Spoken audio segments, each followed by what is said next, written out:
Get rolling, Liz. All right, sounds good. Turn the volume off. Huh?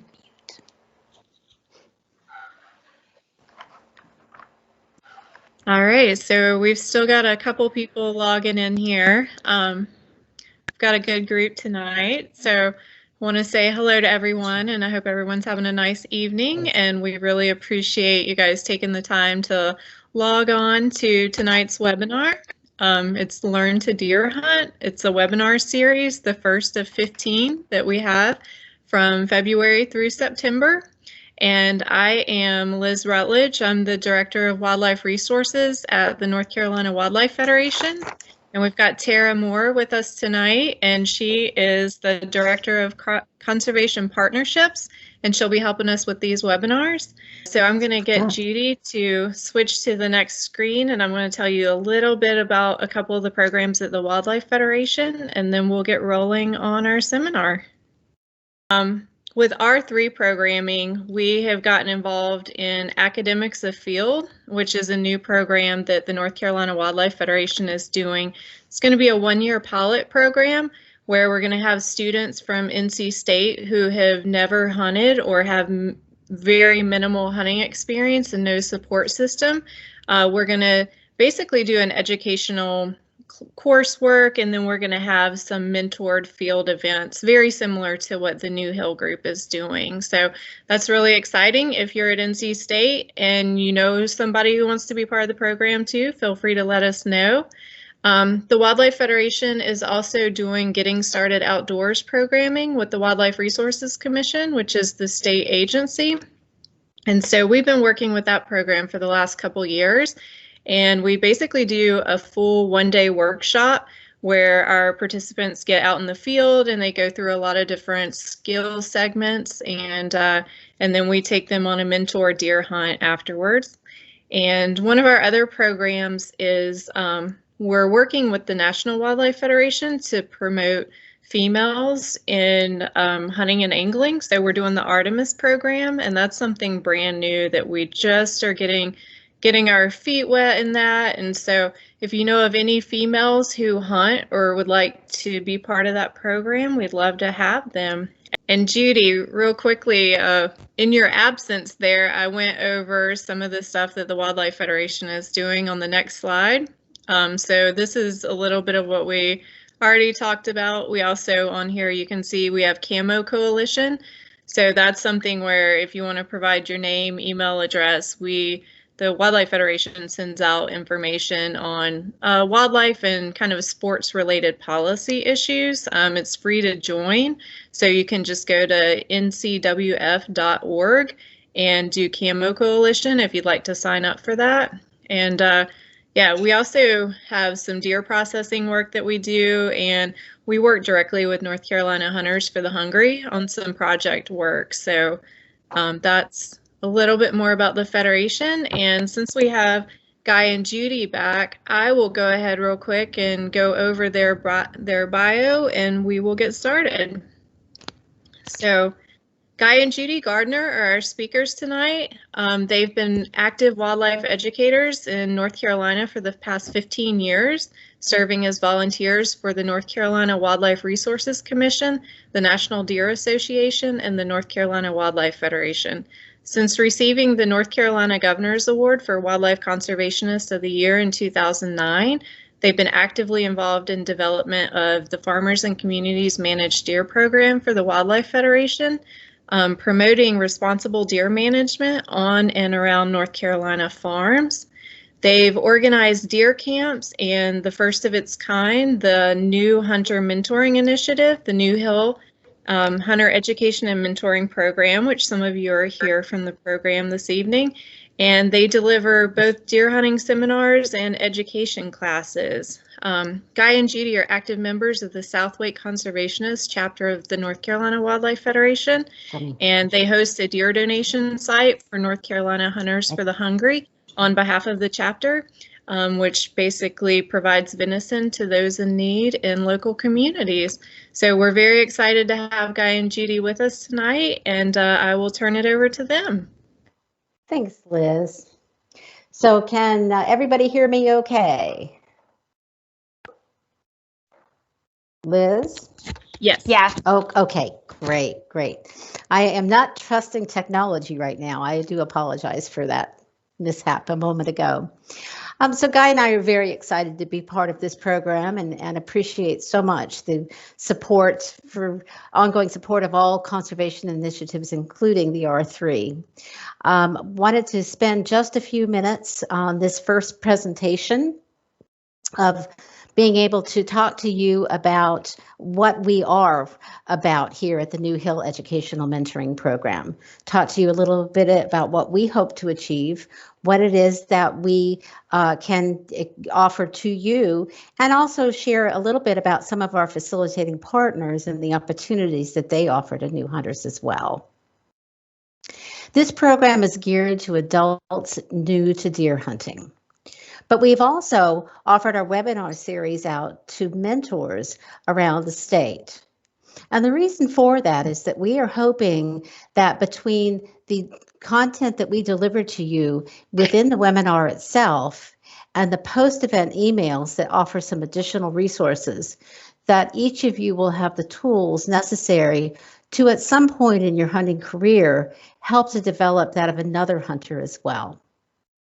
Our short-term goals, obviously, are to get you out deer hunting on your own this fall. We're going to give you the information that you can use to start developing your skills between now and then. And because we're conservation-based, we also hope that through this series, you will begin to appreciate that hunting is about so much more than the harvest itself. Most of you, as you look back on your hunting experiences, will appreciate that your fondest memories are not necessarily the harvest that you take, but the quality time that you spend with family and friends and the experiences that you and you alone have had because you were out. We offer 2 tracks. The first is this webinar series that you are a part of this evening. Again, she gave you those details. Throughout the course of the year, through these webinars, through skill-based training that we offer through the Resources Commission, including the skill-based seminars, as well as the Getting Started in the Outdoor series, we invite students who participate in these events to participate in a field day track after that. Those field day tracks are offered then to students in the fall of every year to participate in hands-on activities the following year. Because of COVID, we've structured this actually very differently this year. Each student will be assigned to a mentor and apprentice team, and those teams are going to be going out basically on their own for a number of the activities that we normally would have offered in larger groups. Activities will include learning how to use habitat features to your advantage, food source identification, scouting for wildlife sign, how to place and safely use tree stands, understanding the impact of seasonal habitat changes, learning how to read sun paths and prevailing winds, learning hunting strategies as the season might progress, and how to follow a blood trail in order to safely track and recover your game. There will be 2 group activities this year. We're going to be doing a range day that is going to be at the Wake Range here in Woody's Hunt Club in New Hill, North Carolina. That's going to be delivered by a professional marksman and range instructor, John Neblett, with the Wake Firearms Training LLC. That event will be held on May 15th. That will be open to all students, and we do encourage all of our field day students, and we encourage all of them to attend, whether or not they plan to use a centerfire rifle this season or not. The 22 long rifles will be provided for the use by those all students at that to be able to learn basic gun safety. If you do plan to use a centerfire rifle, you're invited to bring that firearm as well. And you will have the opportunity then to practice on the range in what positions you would typically expect to take in a hunting situation. I would warn you that if you do plan to use a centerfire rifle and you don't have plenty of ammunition, you start shopping for that now. Unfortunately, the supply chain has affected many areas. Ammunition is one of them. Not that you can't get it, but you're gonna have to shop for it. That session, we do expect to have some openings. So for those of you who are participating in the webinar series only, if you're interested in participating in that, do use the contact form that you've reached through with us today or earlier, or it's on the back of end of the slide deck. Let us know, because we'd be glad to backfill any available positions. The second group field day will be on November 20th. Pre-registration is required for this as well, and we will accept the general public coming into that. So you're certainly welcome, webinar students, to be able to join us if you're interested. We're hoping that our students will be out over the days preceding that Saturday afternoon and be able to participate in bringing their own deer, but we will have some volunteer hunters helping as well. In addition to the field day work, our field day students are going to be asked to be participants in a hunting helpline, a closed group on Facebook. And the purpose of that huntline group is to be able to create a safe place for them to ask questions, to share their experiences with each other, and also to be able to have mentors share tips and hunting opportunities with them. We would like all people, including our webinar students tonight, to like the New Hill Hunter Education and Mentoring Program on Facebook, facebook.com/newhemp, where we're going to be sharing also some public-facing tips and tricks as well. We encourage you to friend our mentors. This is our handle on Facebook, Judy and Guy Gardner. You'll be meeting other mentors as this course goes on. Do friend them, because I think that will be, again, adding to the extension and the opportunities that you might have as a new hunter. Why Facebook? I know a lot of people don't use it anymore, and we understand that. The issue is that a lot of hunters do. There are tens of thousands of people that do hunt actively in North Carolina using that tool, and therefore it's a great place to connect for that reason. Field day students must also participate in hunter education classes. You must have that to get a license before fall. We expect you to be on the range, being proficient with your firearm. And of course, we have asked you to hunt at least twice on your own. That means that you're needing to look for hunting property now. Guy's going to talk a lot about that here toward the end of this presentation. This is not an event that is being delivered by the North Carolina Wildlife Resources Commission. However, we do work very closely with them in coordinating the content of this workshop, along with those with the skill-based seminars and the GSOs that they have to offer.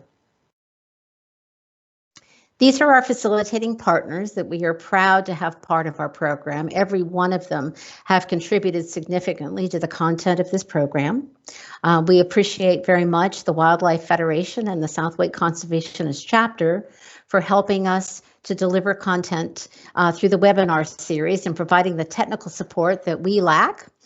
As Liz said, they have a wide variety of interests within the state. Their mission is to support wildlife and wild places. And so you can get involved with just about any kind of project that you want. Local conservation is delivered through the chapters. I would encourage you to join the Federation and also to get involved with a local chapter. Backcountry Hunters and Anglers is a nationwide organization focused on use and proper use and access to public lands. By joining that organization, you are connecting with hunters nationwide and within our state to be able to get folks to be able to get access to hunting. Opportunity Outdoors has an online forum, and it is designed specifically to connect hunters with mentors. I would encourage you to be a part of that program, and you never know, you might actually connect with a mentor who will take you hunting through that program, Boots on Ground. Action Packer Outdoors is an online store for hunting supplies. We rely on Drew to cut through the hype and help our students determine what their needs are specifically.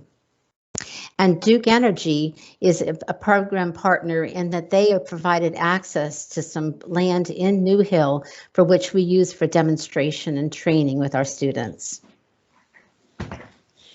So, you may surprise people when you tell them that you've taken up hunting. Their question will be why, and that's a very reasonable question. For generations now, we've been able to go to the neighborhood market and sustain our families through that with very easy access. Why would you spend the money and the time to go out on a hunt and with no guarantee of return? And so we want to ask you to take some time as you get started to reflect on your why, to help you to understand how hunting helps everyone, including the species being hunted as well. So here's my why. I hunt not only because it helps to sustain my family, but it helps to feed my soul. There are probably as many reasons to hunt as there are hunters. There's a college professor, Dr. Jan Dizzard. He is with Amherst College, and he is a sociologist that has worked primarily in focusing on conflicting ideas about nature and our relationship to the natural world. He worked with some colleagues at Yale University to do a study to determine what the core reasons were for the reasons that people hunted. And he came down with these reasons. One is to experience nature as a participant. It is very different to go out into the woods for a walk and go out in the woods as a predator. You are acutely aware of the sun, the wind, movement of any kind. With time and practice, you learn to become part of the landscape. And to watch the woods come alive is simply magic. You will have experiences with that intensity that you will create memories for a lifetime. It is also an important concept of hunting is that you become intimate, have an intimate connection to a place. I can recall very vividly the first time I took my then 5-year-old son out into the field and we watched a gobbler court a hen for the first time. I know exactly where I was. I know what was around me. To this day, I can smell the fresh cut winter wheat. That happened 35 years ago. To take responsibility for one's food is equally important. It is important to be self-reliant, particularly in these days of unlimited or limited supply chains. But it's also equally important to bring home natural, free-range meat, not just commercially produced meat infused with salt water. To acknowledge our kinship with wildlife is to recognize that hominids have been hunters for more than 2 million years. This means from the beginning of time, man have hunted. The fact that we have not been primarily predators over the last couple of 100 years does not change this fact. And finally, challenge of the hunt. One of the great things about becoming a hunter is that this is a lifetime experience. You will never be able to experience every weapon style, every habitat style. With all the different seasons that we have within North Carolina and all the different habitats that we have to be able to enjoy. If you added coyote and pig to your game seasons that we have here, you could truly enjoy hunting 365 days a year. And so the second question is, should we hunt? And here are 3 good reasons why the answer is yes. 1, more wildlife is living closer to people than they ever have before. They quickly adapt, with unintended consequences, unfortunately, disease spread, collisions, habitat damage. Hunted wildlife is wary of humans, and being wary is what makes wildlife wild. We've all learned through our grade school and science classes the importance of maintaining a diverse and healthy ecosystem. And we understand that the food web is all about the fact that some plants and animals benefit from the demise of others. We are part of that food web, and our role in that food web is a predator. And the reality is that managing wildlife takes money.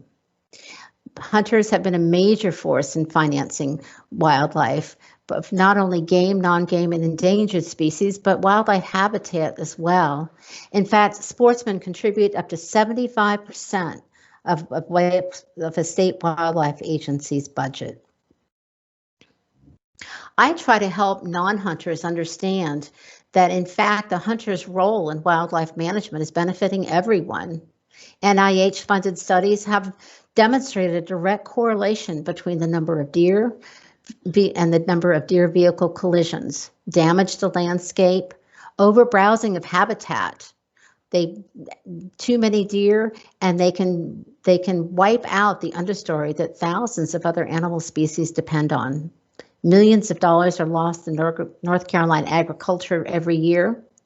Why does this impact beyond the farmer? Because it impacts jobs, and it also impacts the amount of money that's returned to that community's tax base. And of course, disease spread within deer herds. There aren't too many diseases that impact people, but Lyme's disease is one of them.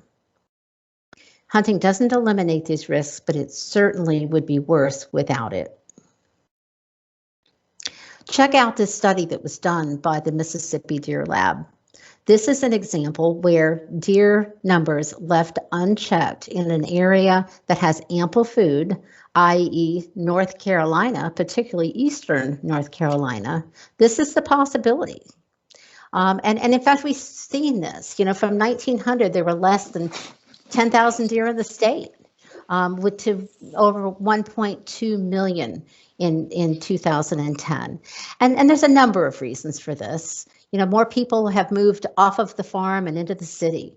As cities have grown and the urban sprawl has occurred, they simply can't tolerate the large animal predators that used to be able to help to control those deer herds along with people. The competition has been reduced.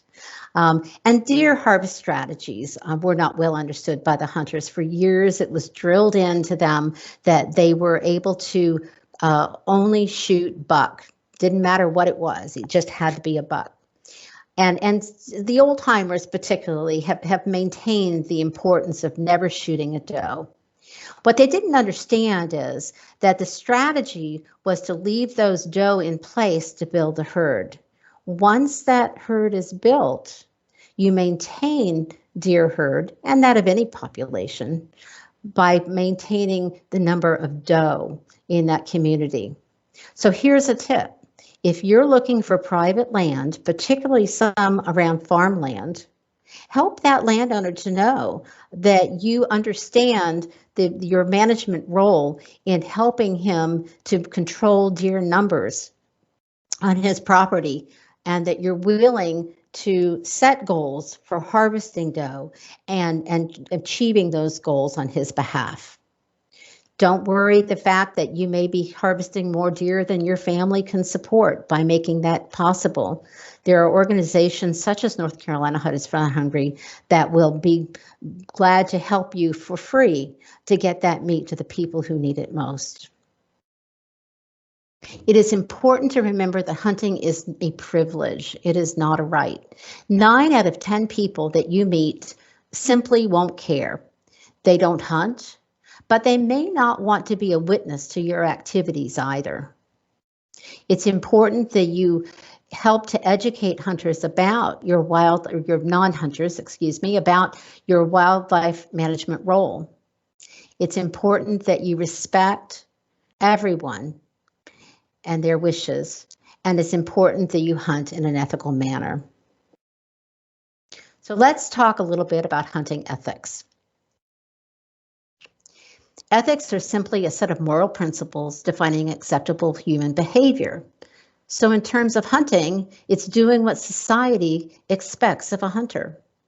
Aldo Leopold was a gifted conservationist, probably the conservationist of a lifetime. He was also a very talented writer. If you have an opportunity to read a Sand County Almanac, I highly recommend it, and I'll guarantee that you'll read it more than once. His definition of hunting as it related to ethics as related to hunting was, ethical behavior is doing the right thing when no one else is watching, even when doing the wrong thing is legal. But I think I like Ken McCall's explanation even better. This guy is a plain-spoken man. He was vice president of the Oregon Hunters Association when he wrote this. Just because you can doesn't mean you should. His focus is on respect, fair chase, safety, obeying the law, and not being a slob. Here are the 6 tenets or principles of an ethical hunter. Obey the laws. If it's against the law, it's probably unethical as well. Respect everyone. It's obvious. We don't trespass, we don't litter, we don't drive through planted crops, we close the gates, we obey landowners' rules. But everyone includes the hunters that you encounter in the woods as well, particularly those of you that are going to be hunting public land. It is likely sometime over the course of your hunting careers, you're going to have a conflict. That hunter got to your spot before you did. They have a hunting style that is interfering with your privacy. My advice to you, work it out. If you do kill an animal, make sure that you discreetly transport and process that animal away from public view. Again, most people don't care, they just don't want to see it. Practice the principles of fair chase. Fair chase means you've evened the odds. This is a fundamental quality fundamental to the quality of a hunt, and it is expected by the non-hunting public. Respect the game you hunt, enjoy them, learn from them, and thank them for their gift to you and your family. Make sure that you make every effort to quickly harvest that animal with as little pain and suffering as possible. And it all boils down to this. It's important that you use the right weapon and that you know how to use it. Distance should be limited not by the capabilities of your weapon, but your skill at accurately taking a shot at that distance. Don't take a shot if you have not previously demonstrated that you can make that shot accurately. Always assume that your shot hit the mark and be prepared to do whatever it takes to track and recover your harvest. If you're not able to give it your all that day, don't take the shot. Never waste an animal.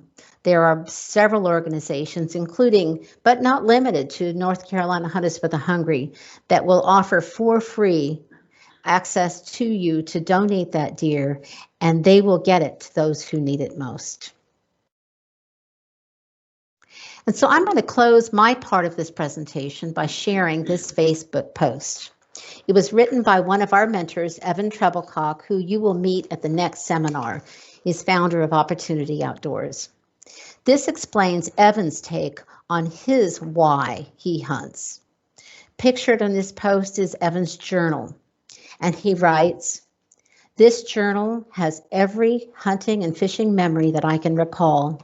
It has stories I will look back on forever, friends I will always feel close to, and moments in the natural world only my eyes got to see. It means more to me than any piece of gear I'll ever buy. It goes where I do, it reminds me why I am out there, and it understands that these are the good old days I will always look back on. As I pack up the truck with 14 days worth of gear for another 6-day public land archery elk hunt, I look forward to what stories this journey will be able to tell once I return.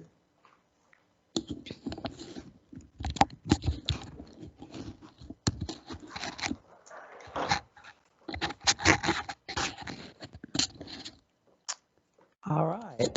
Thank you, Judy. Hopefully everyone can hear me all right. So what Judy mentioned already, I'll kind of reiterate some as well, because what we're going to talk about is what does it take to become a successful hunter? And what you have to decide first is what is success for you? And it's kind of the same thing Judy was saying is, why do I hunt? So this is kind of what you have to get in your mind, and you'll decide what success means to you. And because hunting is an individual. A lot of what we talk about tonight, we will expand on in some of the future seminars. And a lot of what I'm going to talk about, you need to get started now. We talk about scouting, looking for land to hunt. Now's the time to start that, not in August and September when the hunting season starts in October and November. So again, what does it take to be successful? And so when you start doing your research, I'm going to talk about this. It's important to get out there and study the deer and study your habitat and learn. So you're going to read a lot, especially if you're new to hunting. You're going to see that a lot of this focuses on antlers and about bucks, how big the antlers are. And so this is something you're going to have to decide, how important is this to you? Unfortunately or fortunately, this is the way it is. This is where the resources seem to be put. And so you'll have to decide, are antlers important to you? A lot of times when you first get started, antlers mean nothing. It's really about getting a deer, getting the food in the freezer, and that's fine. So Judy mentioned a lot about, why you should hunt or why you hunt. So for me, when I first got started, it was all about, I had to get a deer. But as time goes on, it's changed, and it'll probably change for you as well. Your hunting career starts out one way and ends up another. My goals now are just to sit in a stand. I just like to watch the day begin, watch the sunrise, watch all these animals doing the things they do every single day. And you get to watch this because they don't know you're there. And it's just a great time spend by yourself. It's your time, or to spend with friends and family. And like Judy mentioned, this obtaining your own food, there's a movement now called locavore, and it's all about obtaining local, natural, healthy food, and wild game is part of that movement. I like this statement by Fred Bear. He was a great hunter back quite a few years ago, hunted with bow, and he started bear archery.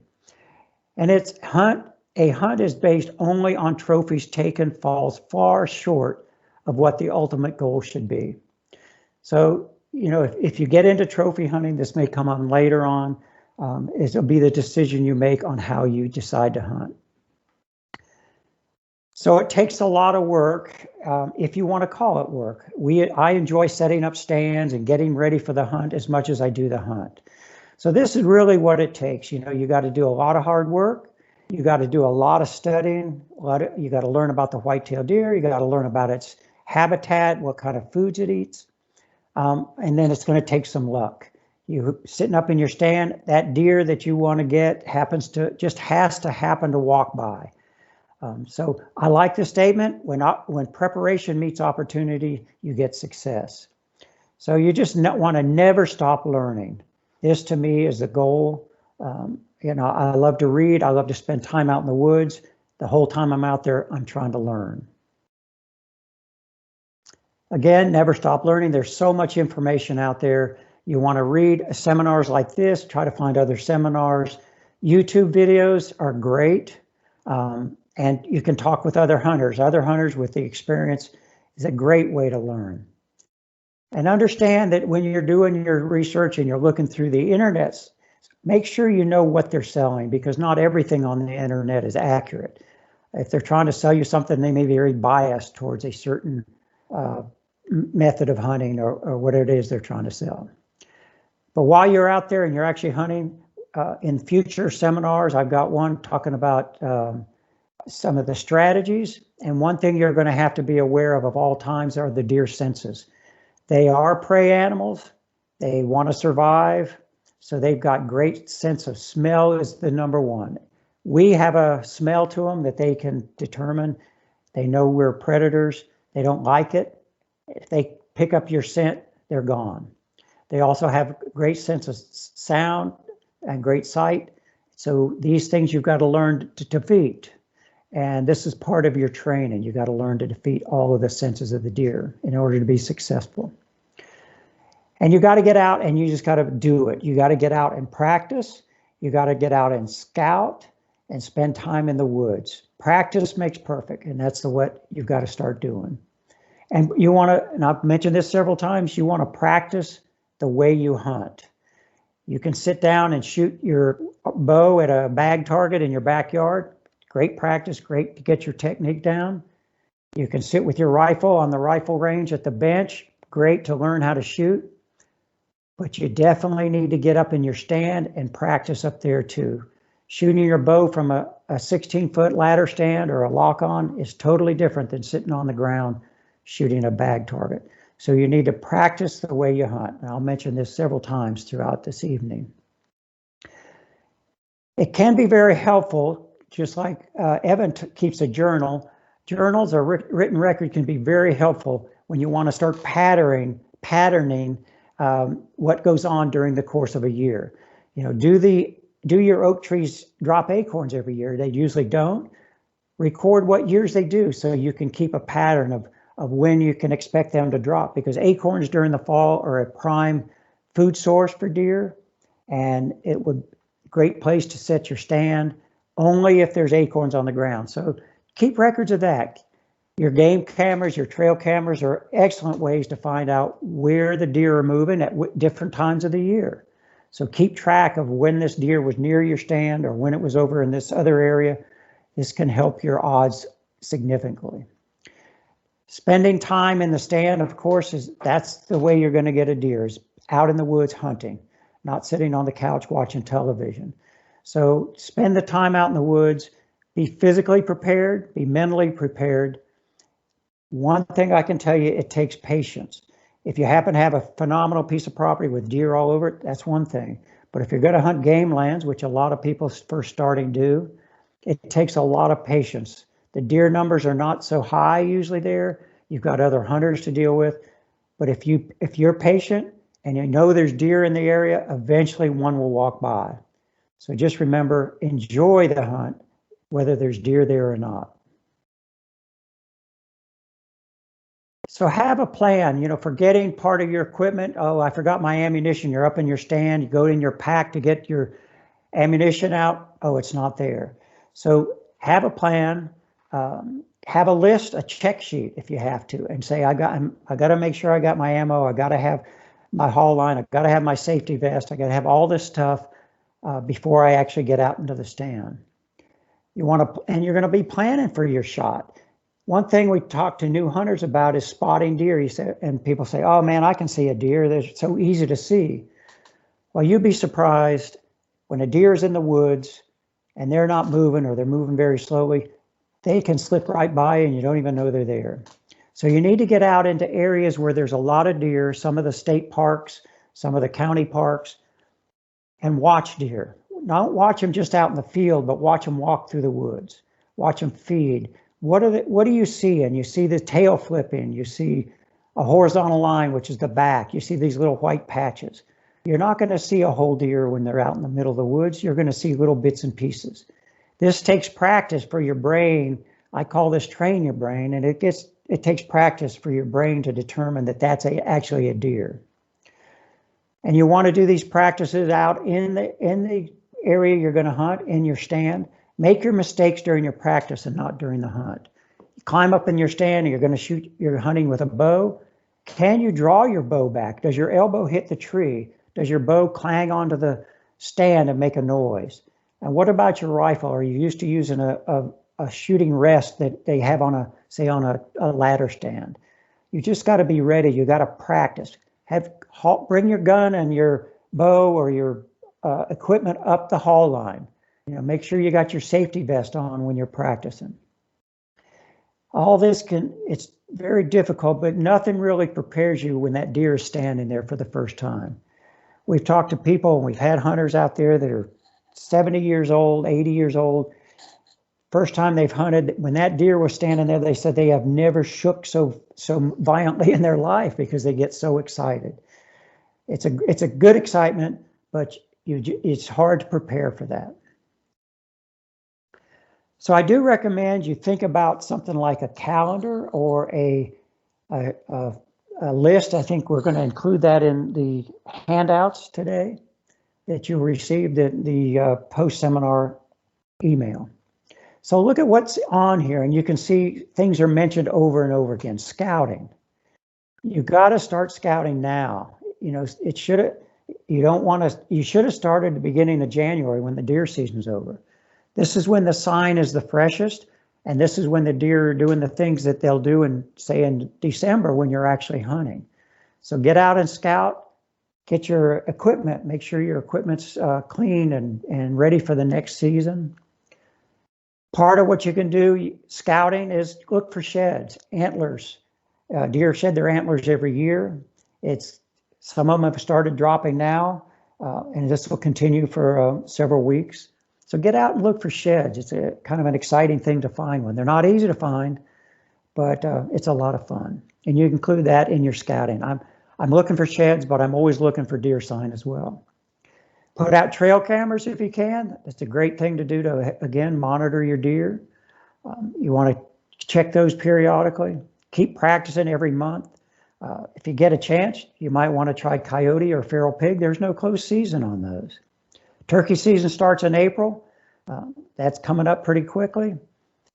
Then you might also want to consider in June, you want to start looking at permit hunting. If you're going to hunt public lands, these permit hunts, which we'll talk about a little bit more, as you can see in July, this is when they start out, and you have to apply for them. Think of that for July. So this continue on through the year. You know, target practicing, planning your food plots if you're going to do that, knowing that your season starts in October for small game and rifle in the east.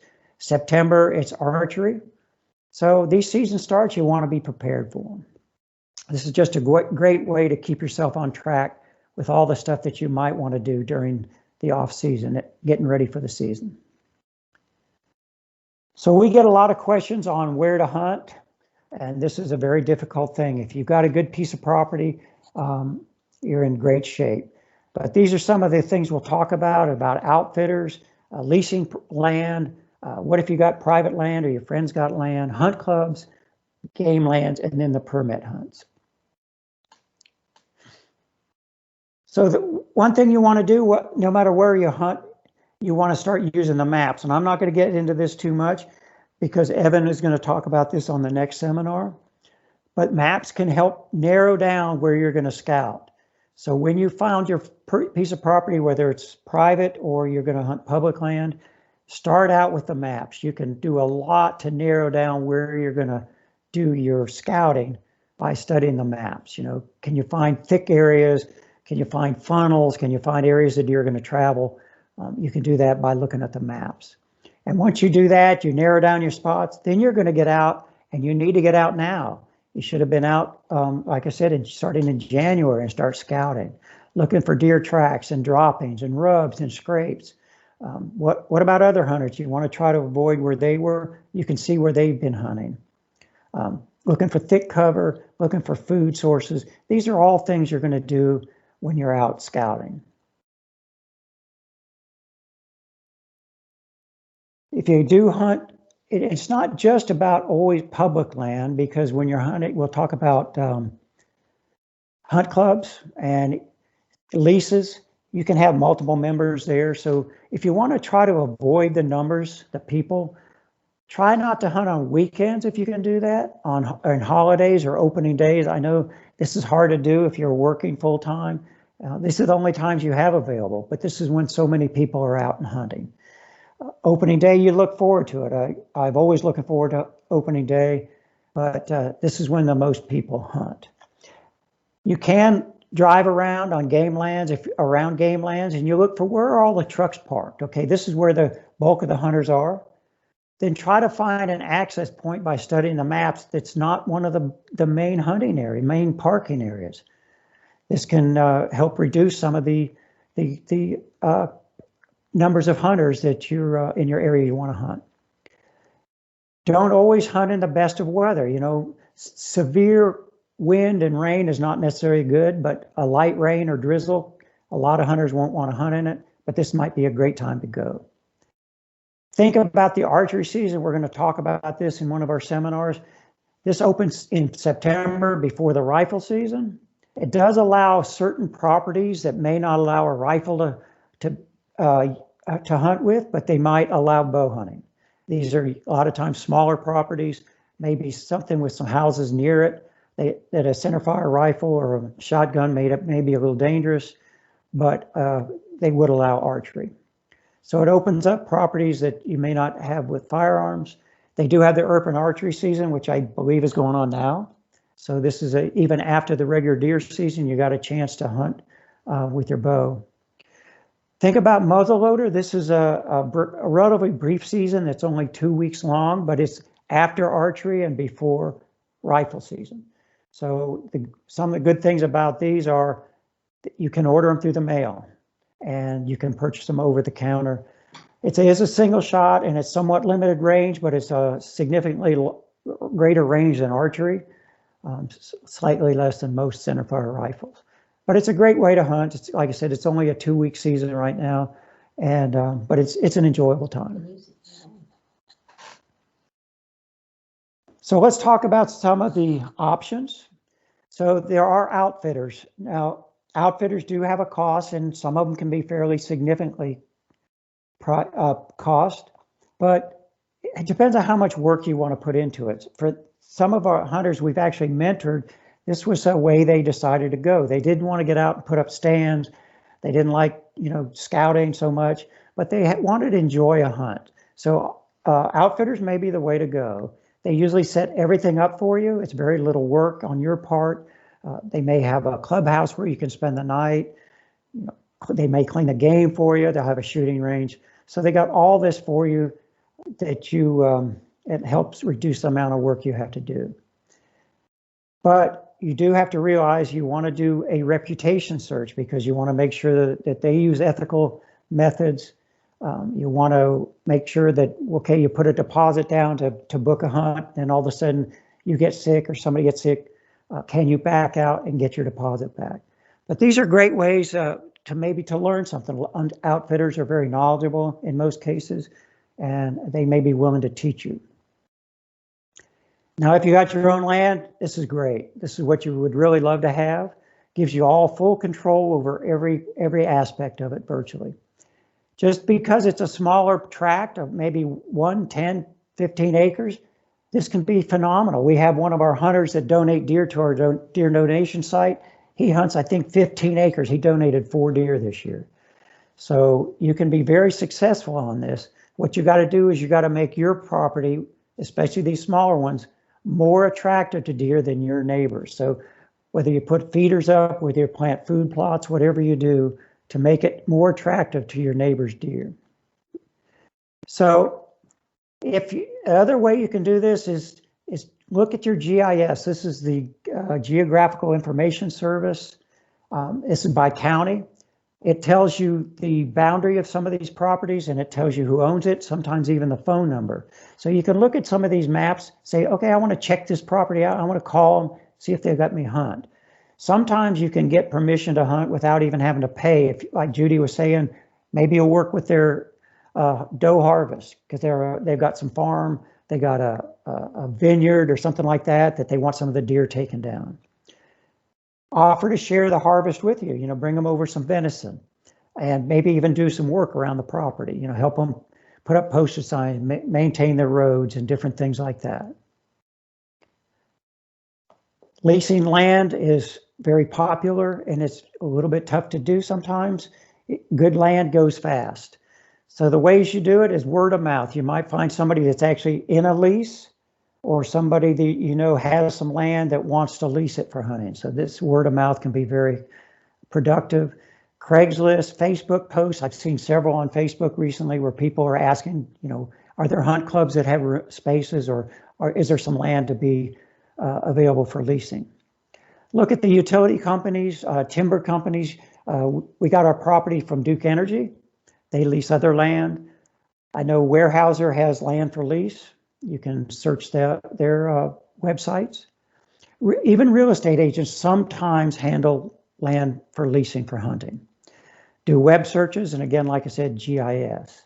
So what's involved with a lease? Well, there's usually an annual lease fee. It's generally an annual contract.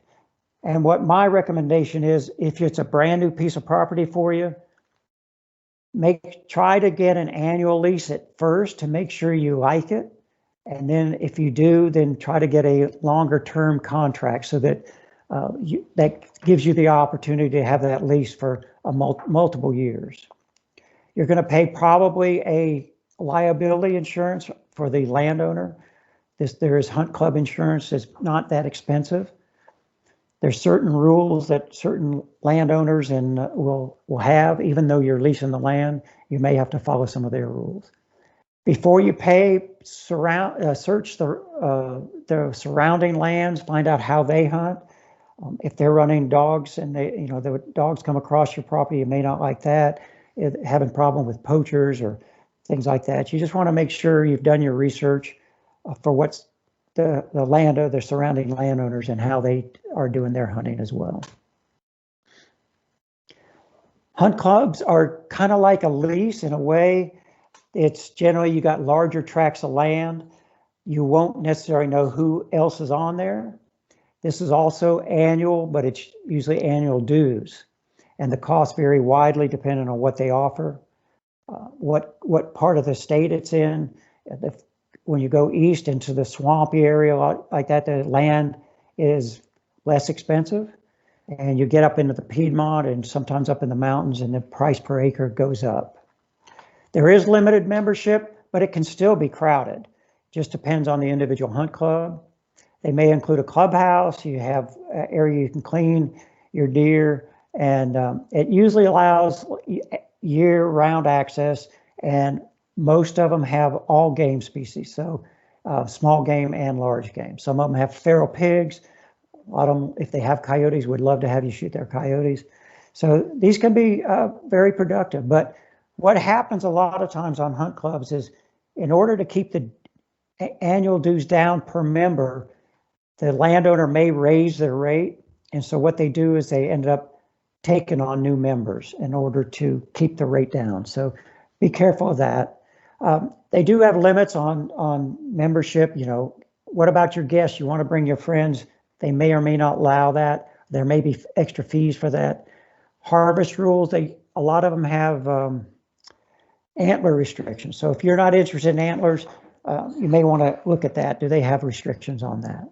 Check their reputation, and sometimes you can go on and search and you can find if there's been problems. A lot of people new to hunting will, if they don't have their own land, they're going to use public lands. And as you can see, there's over 2 million acres of public lands, and a lot of that is in the game lands that the Wildlife Resources Commission manages. Some of them military bases, Fort Bragg, Camp Lejeune, they have hunting opportunities. You've got to search for those and see what their regulations and requirements are. Public land trusts, what is that, the Triangle? Three Rivers Land Trust. I know they've got a hunting program. You can look those up, Three Rivers Land Trust. It had some great opportunities on some of their properties. They could be the least expensive because most of it, you have access to game lands on your hunting license now. They just recently did that.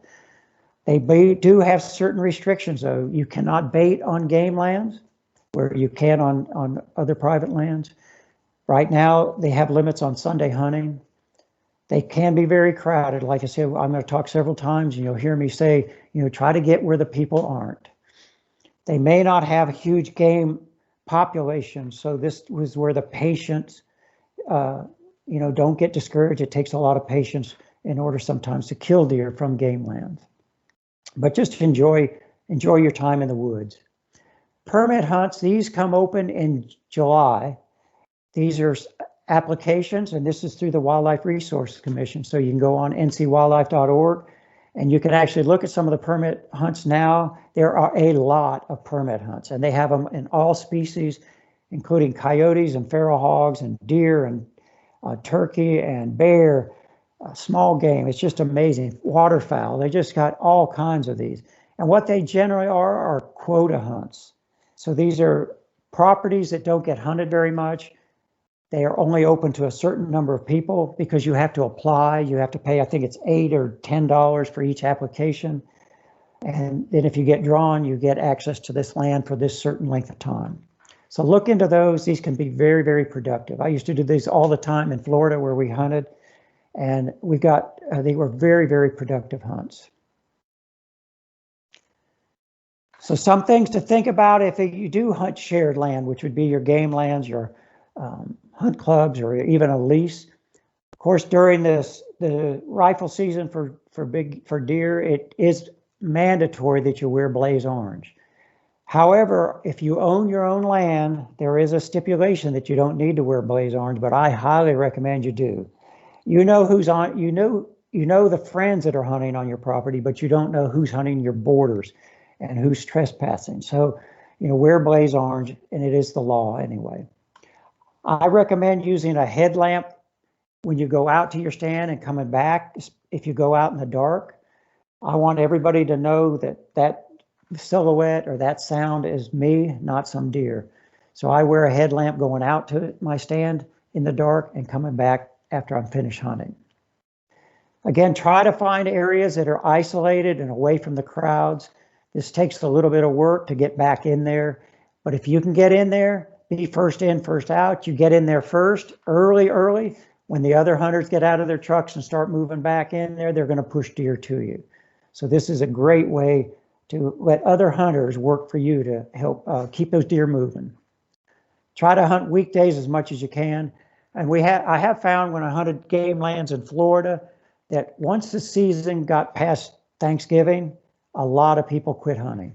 They may be hunting ducks or maybe hunting something else, or their spouse may be tired of you going out hunting. So think about this. Later in the season, you might have the game lands to yourself. Look for small blocks on game lands. You can look at these, and sometimes there'll be a small chunk of land, maybe 40 or 50 acres, separated from the main piece. Think about checking that out. Maybe something that doesn't get hunted very much. Even some of the places closer to the road, a lot of times people overlook thick areas that are a little bit closer to the road.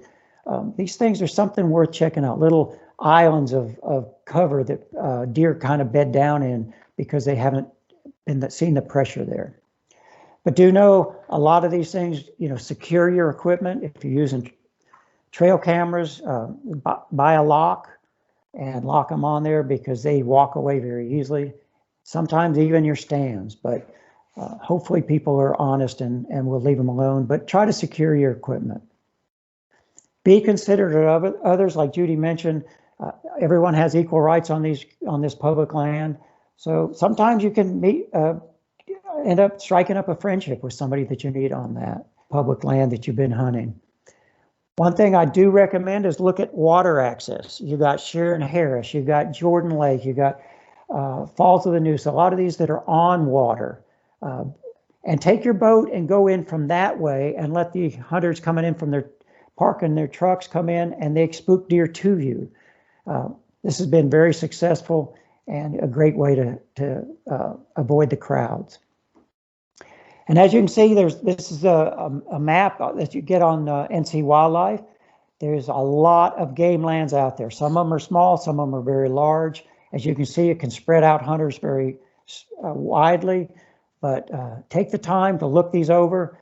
Each one might have a little bit different rules. You got to know what the rules are before you go out and actually hunt them.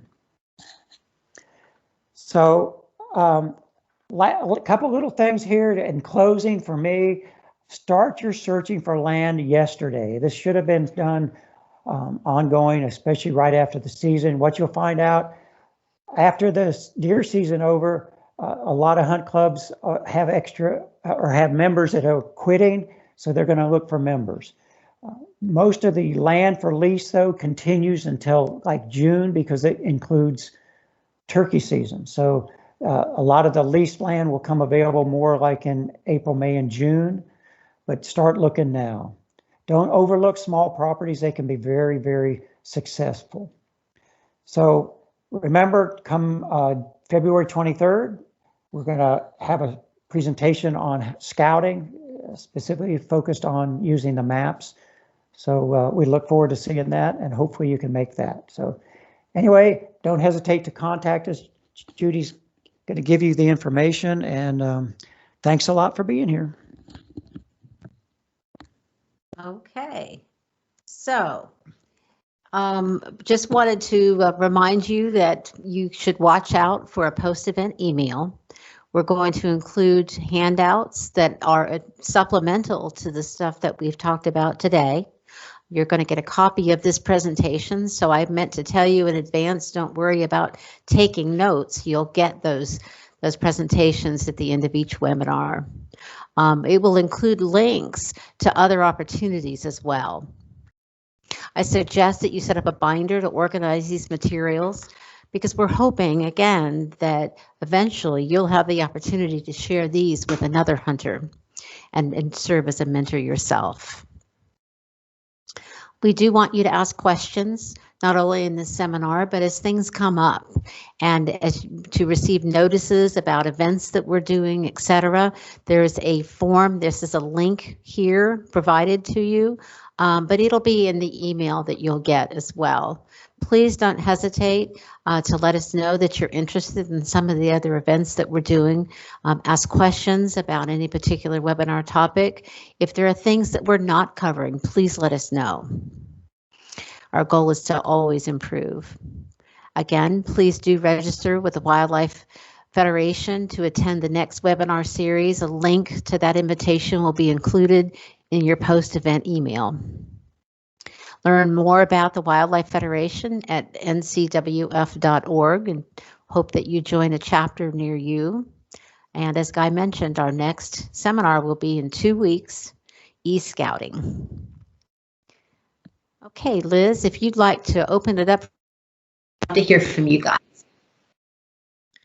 That's fantastic. Thank you so much, Guy and Judy. I just want to say how appreciative we are of you guys for sharing all of this information. And so at this point, we'll take any questions that you all have. Guy and Judy have a significant amount of knowledge on these topics. I know we've got some of the mentor folks in the group too, so we'd like to just informally open it up.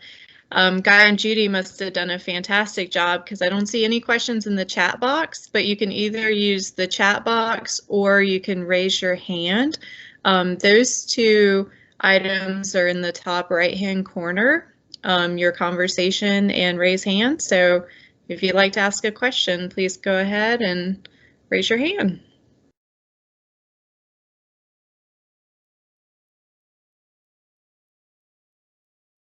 And so while we're waiting for those questions to be formed, for the purposes of the recording, for those people that will be viewing this through a recording at a later date, they can feel free to use that same link that we provided on that questions or that summary slide to request these additional supplemental materials. We're going to be making them available on Google Drive so that they'll be accessible to students who participate in this program by simply listening to that recording later on. Hi, my name is Mark. In terms of hunting on Gamelands, where's the best place to get a map of the Gamelands showing all the parking areas, access points? Okay, I would recommend you go on to the Wildlife Resource Commission website. That's ncwildlife.org. They've got all those maps out there, and if you load Avenza, it's a app you can load. It's similar to like Onyx or HuntStand. It gives you other features of the Gamelands, but that is the best place. So they have those Gamelands on there, and they identify all the different rules and regulations you have to follow, as well as the fairly detailed maps. Because then you can take those maps and you can go on to like Google Earth and actually do a satellite view map, you know, to get a little bit more of the topography. But I think Avenza does use like Google Earth or one of those map applications to you know, guide you around the game lands there. And what's really nice about the Avenza app is that you download those maps so that you have it on your phone offline. And when you go out to the game lands, you can track in real time where you are and where those boundaries are. Very accurate. Okay, thanks for sharing that. Let's say you're going to hunt on a game land. You've parked your vehicle and now you're walking in. Is it best to be closer in to where you're entering or farther away? Well, I mean, that all depends on the situation. I mean, if there's a lot of other hunters and they're all hunting close, you know, I would rather be farther back. I mean, when I was hunting in Florida, you know, we hunted public lands there for years, and I never got successful till I worked hard and got back farther. 'Cause what I recommend is, you know, if you can, you get in there early, you get far as back as you can early. If it's a parking area where there's going to be other trucks and hunters, and then let those hunters push the deer to you. You're farther back in there. The deer are going to get away from the hunters. You know, if there's crowds of hunters, they're going to get away from them. They're going to be moving.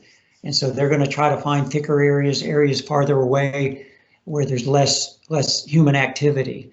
So it can depend. You might find an isolated little spot where not other people hunt. And this is what I say, you know, look at these little blocks of game land that are set off. And you can see that when you look at the game lands, there'll be little chunks of land that's not part of the main part. And you may find there you can hunt closer because there's nobody else hunting. You just have to do your scouting. You have to go in there and find out, is there game there? Are they closer? Are they farther back?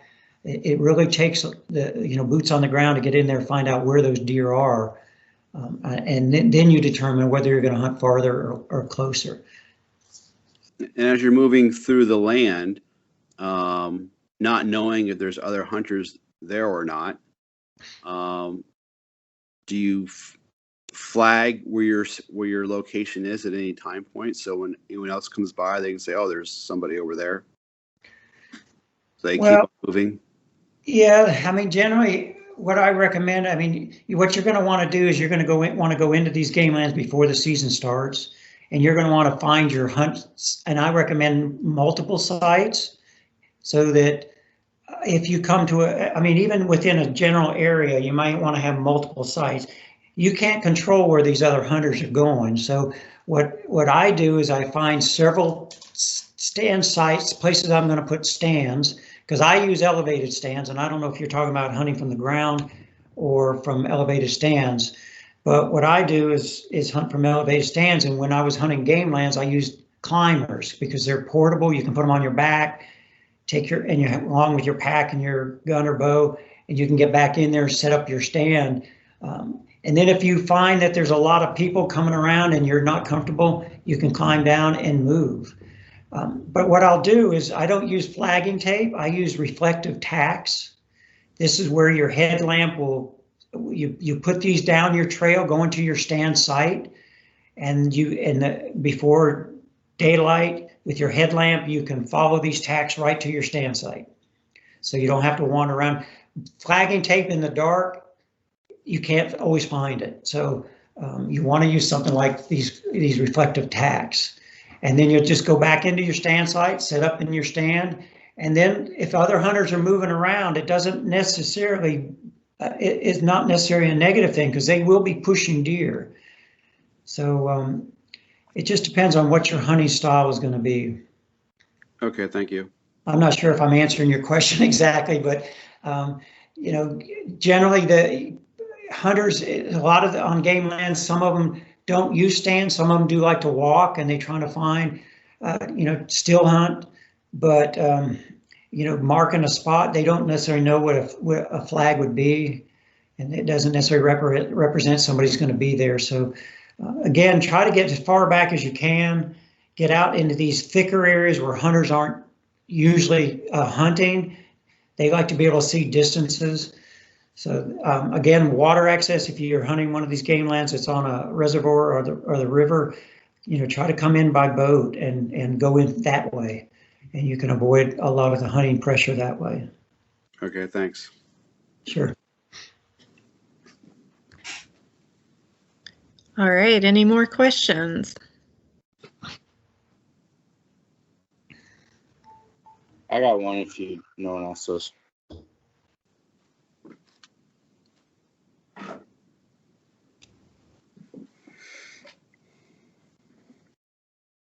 All right, go ahead if you do have a question. Okay, we've got Colin here. Yeah. Any suggestions for getting through like the thick part of the forest in North Carolina? Like we went on I went on my first deer hunt this past season, and we were just doing like a walk and flush maneuver with a group, and it was just like, it got to the point where it was just like I could barely get through some of the brush. Is it usually just you try to identify like large patches of dense brush and try to maneuver around it, or is there a certain way you like, there's something you wear, a certain way you get through that stuff? Well, it depends on what you were doing. If you're actually hunting, I mean, when you're moving through that thick stuff, you're going to be making so much noise that the odds of you ever seeing a deer is pretty slim. Now, thick stuff, again, I hunt from elevated stands. When you're, so thick stuff can be good if you're hunting on the border of that, because the deer may be bedded down in there because they're avoiding all the hunters. Not saying that deer are definitely love that thick kind of cover, but it's just very hard to hunt from the ground by walking through it. You may want to consider, if you're going to hunt from the ground, sitting out on the borders of that. But as far as getting through it, I mean, I try to avoid walking through it unless there's something on the other side that I want to get to, like another spot. And you either have to find your ways around it, or the least path of least resistance going through it. But generally, walking through it, hunting is those chances of success are pretty slim. They're just going to hear you a long way off, and they're gone well before you get even anywhere close to them. I would say, though, if you're scouting and need to get through thick stuff, one of the pieces of clothing that we rely on are some really thick canvas coveralls. Those will generally deflect greenbrier and blackberry. At least you'll be able to get through it without bleeding on your way out. Yeah, this is where your map. This is where your aerial maps, your satellite view maps, how big is this thick area? You could look at those, and a lot of times you can zoom in before you even start your scouting or hunting and find out, is this some area I should avoid? Because look, it's 3/4 of a mile thick or wide, and this is something there's no advantage to going through it, so. Yeah, what do you use for that? Do you use like an OnX hunt, or like a specific, like a Garmin kind of GPS or something like that? Well, what we use on our hunt club is Hunt Stand, but you can use any of those. OnX is probably a little bit better. There's generally a fee for that. We use Hunt Stand, which have the free version, but most of these are really just like Google Earth or some kind of an app like that. You don't have to use one of those special ones. Like Hunt Stand, we use that because we have a piece of property, and we can identify where our stands are, where our mineral sites are, where our feeders are, where we spotted deer, where there's trails and things like that. So for when you're just out there walking on game lands or something, use the Avenza side of the game lands, because I think like Judy said, you can download that to your phone, and you don't need service. You can load that on your phone, and you can use it like that when you're doing your scouting. So yeah, any of those things you can focus in pretty closely and see how thick that land is. If the view is during the winter, which I like, you can see the trees, you know, like the oaks and everything, because they'll have lost their leaves, and you can see the difference. It'll be gray areas that are trees without leaves versus the pines that have the green. So this helps you identify maybe some good oak ridges, which, you know, like I said, during the fall when the acorns are dropping, that's a great place to be. And you might be able to identify that looking at those maps before you even go and walk. But you know, the thick stuff again is the deer can be in there, but you got to learn to hunt it. You got to learn to hunt periphery, because this is where deer are going to go from their feeding areas to the bedding areas. If it is really thick, that's more than likely a bedding area. And if you can get in between the feeding areas and the bedding areas, you can find some great trails in there, and it's a great place to hunt. I'll follow the question to that, and I'm sure someone in this chat has it, but it's all right, if I'm going out in January, February, when there's not really any leaves on the trees, to go scout, what am I, like you said, what am I going to look for that kind of that deer highway for the you know, from the bedding to the feed? Well, there's still going to be bedding and feeding, because, you know, especially in January, the season is just over, so they still are feeling the pressure from the hunting season. So they're going to be still going to be they're going from the feeding area to the bedding area. So what you have to look for are the trails. You're going to have to look for tracks, you know, that they're using a specific route. Deer tend to go path of least resistance, so they'll travel in trails. They'll use these trails. And so you try to identify those that go in between some area that's got a food source, you know, some kind of vegetation, or if it's acorns, into these thicker areas. So you look for, you know, the tracks that leads into that area. You just have to kind of go around the thicker areas looking for these trails.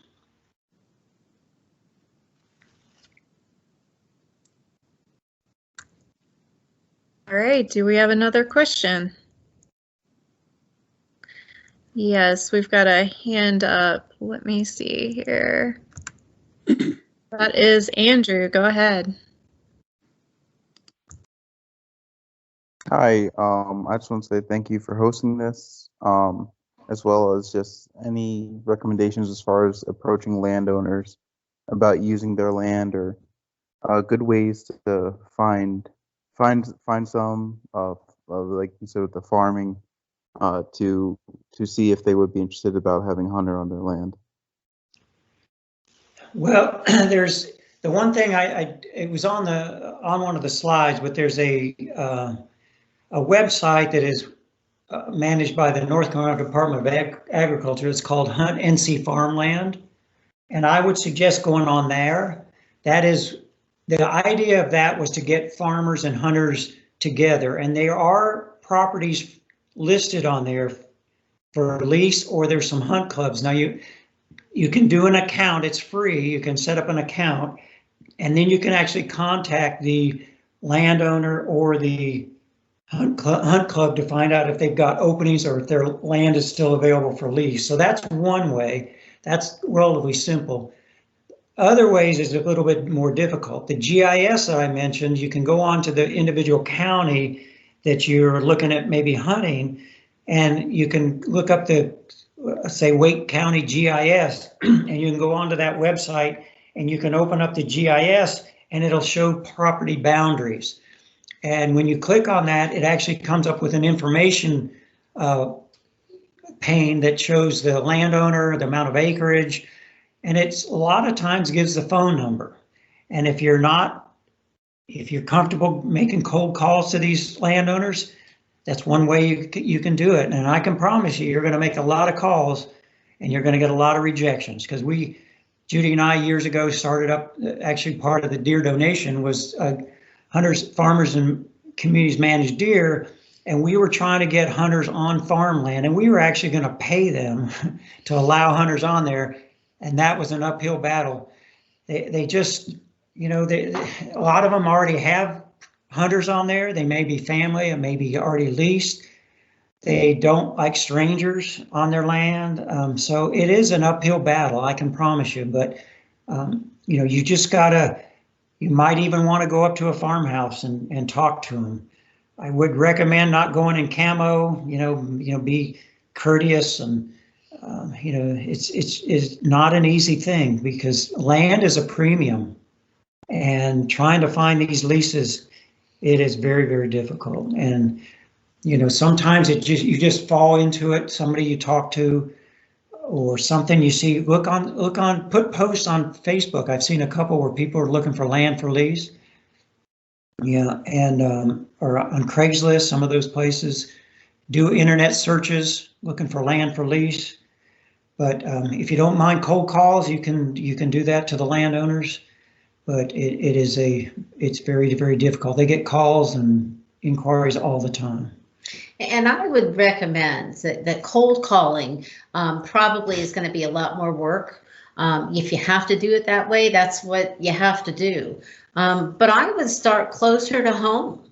You would be surprised the number of people that who know somebody that has some property.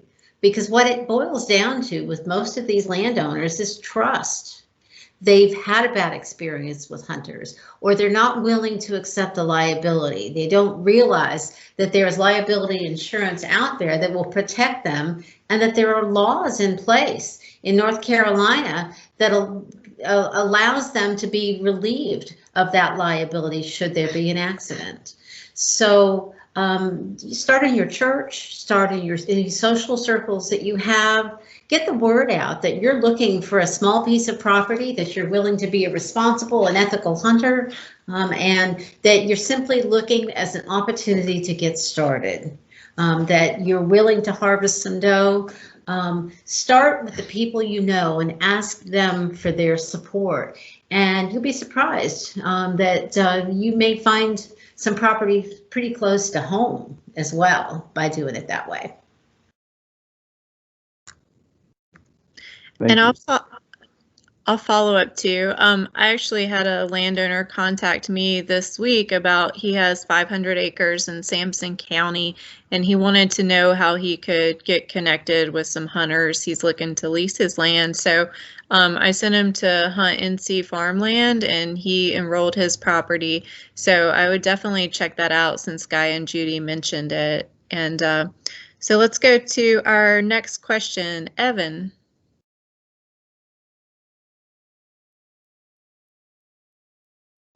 Sorry, guys, I had to unmute myself. Find the unmute button. Sorry, Evan here, mentor, Opportunity Outdoors. I just wanted to mention that a lot of these questions do pertain to some of the scouting stuff we'll cover next week. So if you feel like maybe some of these questions are open-ended, me and Andy will also give you some tips on how to actually use some of these tools and strategically maybe go ask for permission, or how to access Gamelands, give you ideas on how to get in there to scout, how you would maybe approach a really thick area when you're scouting, and all these other things. So don't feel like if we're going to cover more of this stuff in depth on the e-scouting and scouting portion in 2 weeks from now. So I just wanted to mention that. So if you have a lot of questions pertaining to that, don't be afraid to send us an email, and we can also go over them in a little more detail next week too while we're using the tools. So that way we can answer questions while using these specific tools. But anyway, Judy and Guy, great job. And thank you. All right, thanks, Evan. And Andy, did you have a question or your hand went back down? Evan beat me to it. I was just going to say, I heard a lot of questions about like how to use mapping tools, and Guy gave a great introduction. He tried to answer a whole bunch of questions there. We're going to kind of show you guys firsthand how to use those tools in the next series. Okay, excellent. Thank you so much. And that's a little taste of what's to come in our next webinar. So I hope you all come back and attend. And we'll just ask one more time for any final questions, and we'll wrap everything up.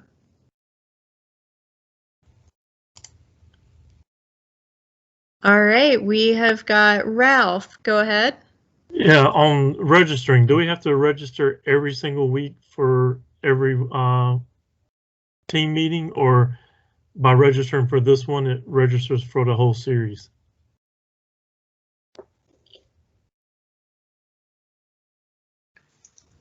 Liz, would you like to answer that question?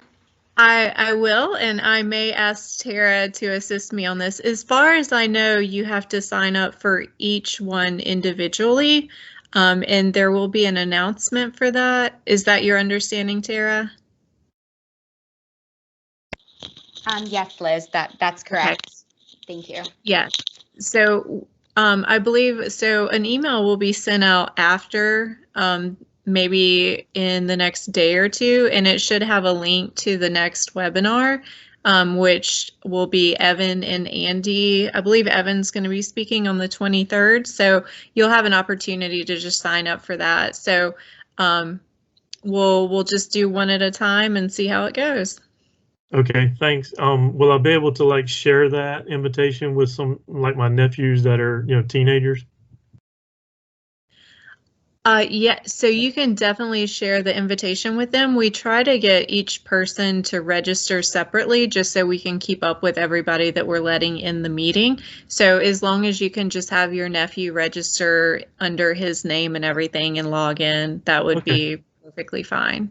All right, thanks.